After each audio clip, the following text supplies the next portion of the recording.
আবুধাবিতে হয়ে গেল আন্তর্জাতিক নৌযান প্রদর্শনী। এতে ছিল বিলাসবহুল ইয়ট ও ক্লাসিক আরবীয় নৌকা। তবে সব ছাপিয়ে সবার নজর কেড়েছে মোটর চালিত বৈদ্যুতিক সার্ফবোট।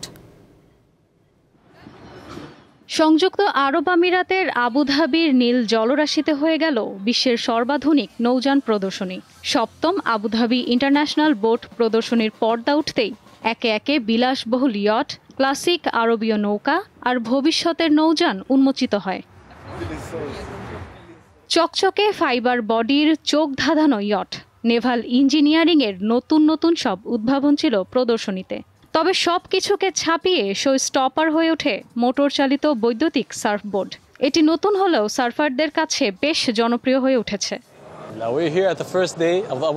বৈদ্যুতিক সার্ফবোর্ড বিশ্বব্যাপী নতুন আইডিয়া হলেও এটি সার্ফারদের কাছে বেশ জনপ্রিয়তা পেয়েছে। এখানে প্রচুর বিক্রি হচ্ছে। সাগরের ঢেউ উপভোগ করার সেরা উপায়ের মধ্যে এটি একটি। প্রদর্শনীতে রয়েছে বিশ্বের সবচেয়ে বিলাসবহুল বৈদ্যুতিক সার্ফবোর্ড ব্রাভোস শ্যাডো এক্সপ্লোরার। বৈদ্যুতিক সার্ফবোর্ডের রাজা বলা হয়েছে একে। অন্যান্য বোর্ডের তুলনায় এটির ত্বরণ 40% বেশি। দর্শনার্থীরা আধুনিক সব নৌযান পরিদর্শনের পাশাপাশি সুপার ইয়টে চড়ে বিলাসবহুল ভ্রমণের অভিজ্ঞতাও নিতে পেরেছেন। শিশুদের জন্য ছিল সমুদ্রের জীবন সম্পর্কে জানার ব্যবস্থা ও মনোরম সাংস্কৃতিক অনুষ্ঠান।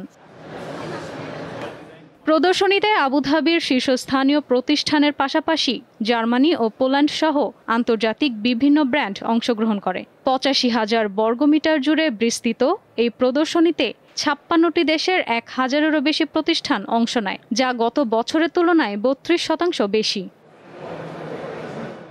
ইশরাত সুমা, দীপ্ত বার্তা কক্ষ।